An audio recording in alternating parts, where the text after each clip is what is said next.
Today, we will be exploring the flavours of Tuscany. Considered the birthplace of the Italian Renaissance, Tuscan cuisine is quite unique and even differs between the provinces. Tuscany is all about food and wine. It's all about the fresh produce, which they'll have homegrown or they'll get it from the markets, and then they're going to cook it, and they're going to cook it very slowly, and they're going to enjoy it with their family and their friends. They have lots of local vegetables and lots of pork and wild boar, which they make into small goods, and then they will share.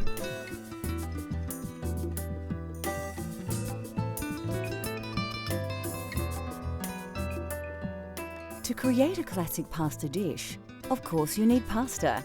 And rather than pick up some dried spaghetti at the supermarket, to experience the cultural flavours of Italy at home, you're going to need to make fresh pasta yourself. My first exposure to Italian cooking was in a small restaurant in London that my father used to take me to when I was a kid. And they used to make all their own pasta there, and they had all the wooden boxes with all the various sizes, shapes and colours of fresh pasta. You could just choose whichever pasta you wanted to go with your sauce, and that really excited me and got me interested in Italian cooking. All you need to make fresh pasta at home is some fine flour, some fresh eggs, and some semolina flour. First, take your flour and gently tip it out onto your workspace. Make sure your hands are dry. Then, using your fingers, make a small well in the flour. Take an egg and gently crack it into the well you've just created. Now the fun starts. Using your fingers, break the yolk so it mixes with the white, then gently work the egg around in a circular motion. What you are actually doing here is slowly picking up the flour around the edges and drawing it into the moist centre. When the egg and flour start to turn to a firmer paste, add another egg to the mixture and repeat the process. Don't be impatient and get tempted to stir the flour in faster, as this will introduce lumps into your dough that you'll have a hard time working out. As you work your mixture around, it will start to change consistency and the paste will develop into a dough. Keep kneading this dough with the flour until you're satisfied you have a very elastic mix. Be sure your pasta dough is not sticky. If it is, you'll need to add more flour. You will most likely have more flour than you require, so don't feel compelled to use it all. Once you have your dough at the correct texture, use your hands to mold it into a small cob. You will need to rest your dough for at least 30 minutes before you roll it out. Generally, pasta is made with a pasta machine. Take your dough and press it into a small disc. Feed it into the pasta roller, then fold it back onto itself and repeat.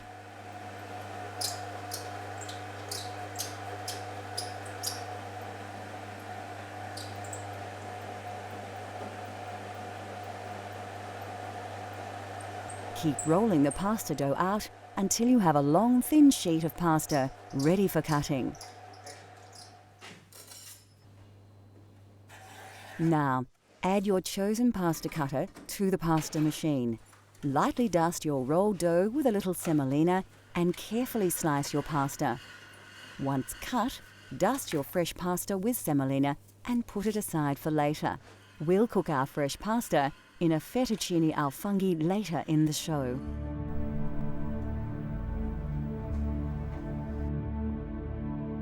Anybody who has eaten Italian food will recognize the essential herbs and spices that add unmistakable characteristics to any dish. The most common herb in Italian cooking is basil. Crushed basil leaves combined with oil, garlic, and pine nuts create the famous pesto sauce. Basil is regarded as the perfect complement to the flavour of tomato sauce and works well with pasta. Another herb used widely in Italian cooking is oregano. Offering a complementary flavour to basil, it is also commonly used in tomato-based dishes. Of course, garlic features heavily in Italian cooking right across the country. Fennel seeds lend a distinctive aniseed flavour to roasted meat or fish. Rosemary makes a wonderful addition to roasted meats and vegetables. Often included in salads and dressings, sage is probably most famous as the key herb in saltimbocca. Italian parsley is recognisable by its distinct flat leaf. Parsley is used in many meat dishes, soups and stocks. Italian food is most richly flavoured with herbs, but of course some spices do feature prominently. Coarse sea salt is used across the nation, although some regions, like Tuscany, use it very sparingly. Fresh dried black peppercorns, saffron and coriander feature prominently. Nutmeg is used in savoury dishes and desserts, and vanilla is a popular dessert spice. Ginger is rarely used in Italy, although it is very popular in the Apulia and Basilicata regions, showing just how diverse the cultural flavours of Italy are. Still to come on Cultural Flavours, Italy. We turn our freshly made pasta into a delicious mushroom taste sensation, and we discover the secret of making perfect, authentic Italian coffee. In Italy, wild mushrooms have always been a favourite part of the local cuisine. With mushrooms available everywhere, anybody can make this dish at home. You may even want to splash out on a famously expensive ingredient. The mushrooms have got a beautiful aroma, so they're able to put them in all sorts of dishes. They might cook it up as an omelette for the younger family, or pop it into another slow cooked meal so that it can be used in very many different ways. They'll actually even put them into some sort of cheese, especially the truffles, so that they can continue to have the truffles mature in their lovely cheese.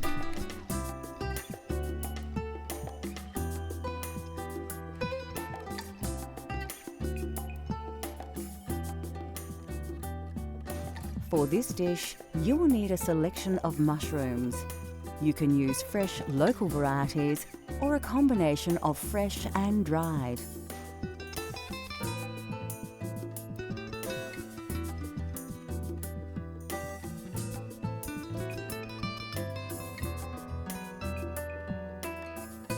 You will also need a dash of olive oil and some dry vermouth.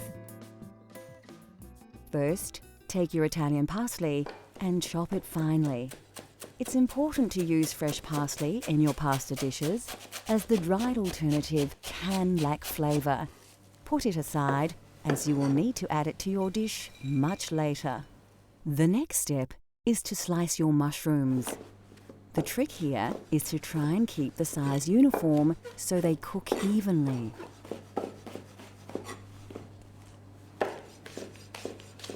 Remove your dried mushrooms from the water and squeeze off the excess moisture. Then chop them evenly. Keep the water, you will need it later. Take the stalk of celery and remove the leaves.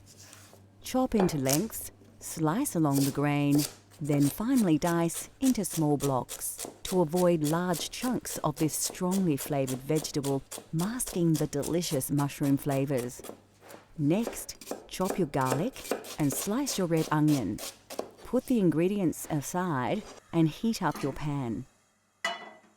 So, to prepare the sauce, we're going to start with a nice fry pan, a little bit of oil.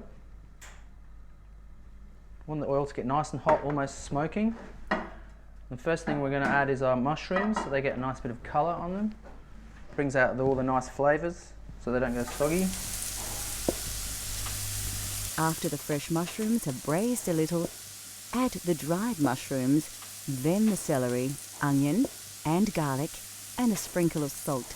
Reduce the heat and cook it gently to bring out all the combined flavours. Add a dash of vermouth and some of the liquid stock you had the dried mushrooms in, and your Italian sauce will be taking shape. Next, add the butter and cook on a gentle heat with the juices. When the butter emulsifies, it will produce a nice rich sauce. Finally, add your chopped Italian parsley and stir it right through the sauce. Then set it aside to rest while you cook your pasta. Put your heavily salted water on the boil. Ensure that it is a strong rolling boil before adding the fresh pasta you prepared earlier. Stir it around a little to prevent the pasta from sticking together. Fresh pasta won't take long to cook, about 3 to 5 minutes. Drain your pasta in a colander and put your sauce back on the heat. Make sure it is very shiny. You can add more stock or butter to get your sauce to the desired consistency. Add your drained pasta to the sauce in the pan and stir through. Make sure you have covered the pasta entirely with your mushroom sauce. Then you are ready to serve. Grate some Parmigiano Reggiano, commonly known as Parmesan cheese, over the dish. Just enough to give it some bite and some extra saltiness, but not so much it causes the dish to go gluggy. Finally, if you have them, shave some black truffle over the dish just before serving. Now, enjoy your authentic fettuccine al funghi.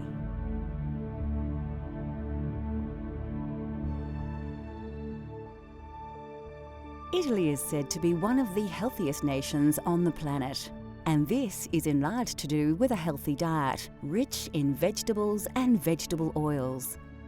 Of course, the most important vegetable in Italian cooking is the tomato. There are many varieties of tomato that are used in soups, sauces, and pasta dishes. Brought to Italy in the 18th century, the tomato has become synonymous with Italian cuisine. The Italians love fresh vegetables and are famous for their salad dishes. Brought to Italy in medieval times, cucumbers are now part of Italian culinary culture. Root vegetables like carrots, radish, turnips, and beetroot all feature prominently in Italian cuisine, as do onions and leeks.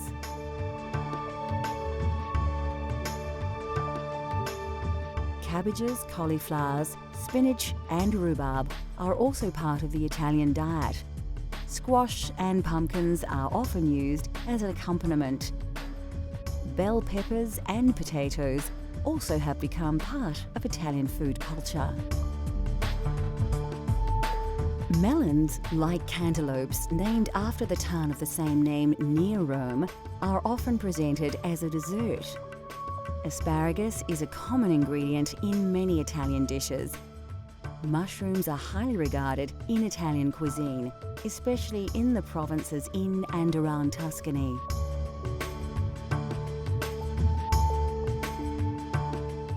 Of course, Italian cooking features all kinds of mushrooms, especially the porcini mushroom, but you can use local varieties in your own Italian-inspired dishes.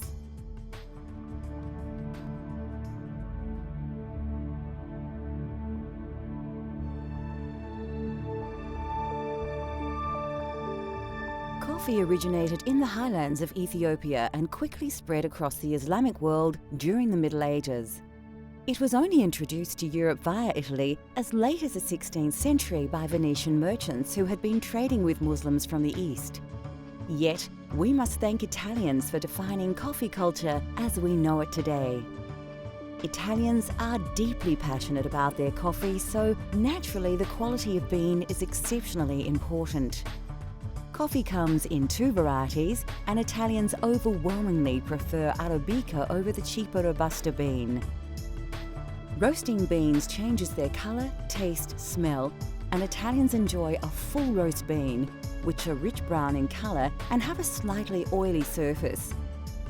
Italian baristas have created a wide range of ways in which to enjoy coffee. Cafe Espresso is brewed by forcing hot water under pressure through finely ground coffee. This process produces a highly concentrated shot of coffee, which actually forms the basis of many other drinks, such as a macchiato, which is simply a shot of espresso marked with a small drop of steamed milk.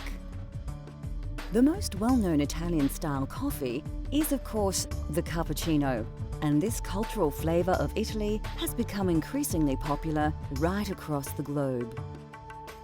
Cafe latte is usually drunk at breakfast time, made with a full glass of steamed milk and a shot of espresso. This wholesome drink provides the perfect start to the day for many Italians. Coffee is drunk in a variety of ways, but generally speaking, Italians only add milk earlier in the day. With the exception of breakfast, coffee is rarely served alone and is usually enjoyed after a meal. The drinks, the roasting styles, barista techniques and the popular social aspects of drinking coffee have all been heavily influenced by Italy's love of the coffee bean. Next on Cultural Flavours, Italy. We explore a famous Tuscan twice-baked biscuit and its accompaniment and discover how to serve this delicious Italian treat.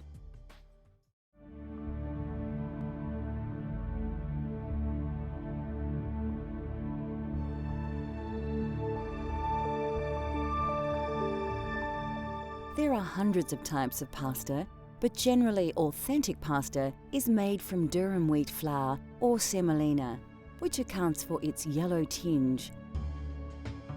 Durum wheat is believed to have been introduced to Sicily by the Arabs in the 7th century, and pasta has become the national dish of Italy. Of course, fresh is best, and authentic Italian pasta has texture and flavour characteristics that is difficult to replicate with dried alternatives. Having said that, there are a multitude of dried pasta options that keep well, so it has become a staple in many kitchens across the world.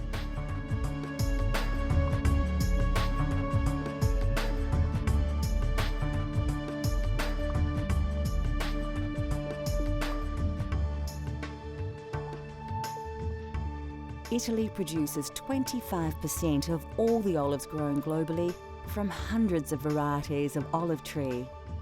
Olives in the south of the country produce the majority of olive oil thanks to its climate.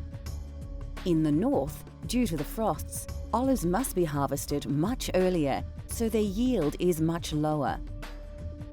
Olive oil is often used like butter as a topping for bread and for cooking.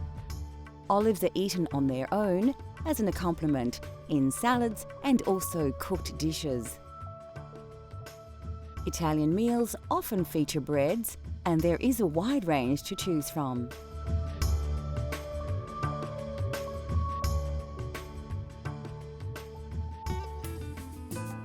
Italian food is rich with tradition, and there are few foods more traditional than biscotti. Tuscany, they love their biscotti.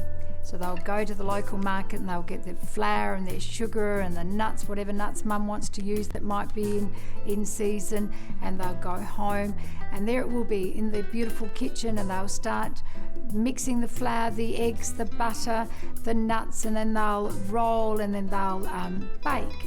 And then with the biscotti, they need to slice them again, and then they'll need to rebake, so it's the double baked biscuit. That process, of course, brings the family together because it takes quite a long time for them to be able to do that.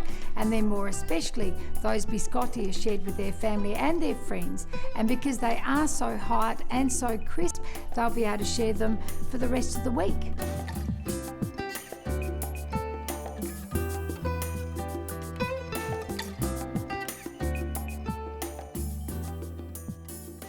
You won't need to look too hard for the ingredients in this recipe.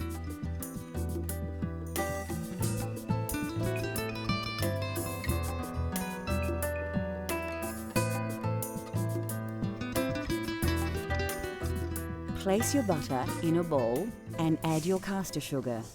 Mix the ingredients with a spatula until you have a consistency like this. The technique here has more than a few similarities with pasta preparation. So, just like making pasta dough, add your first egg and mix it into the sugar and butter. Work the ingredients together to achieve a smooth paste. Do the same with all the eggs until you have a fairly liquid, smooth and even paste. The next step is to add your flour, but only a little, and mix it through. Just like the pasta, you don't want to add all the flour at once.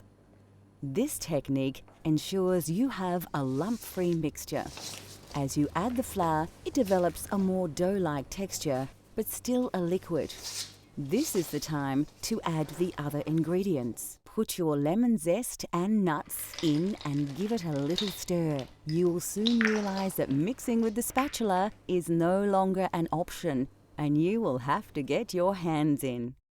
If your dough is still very sticky, add a little more flour until you can comfortably pick up the mixture without it falling and drooping from your hands. Take an oven tray and line with grease-proof paper.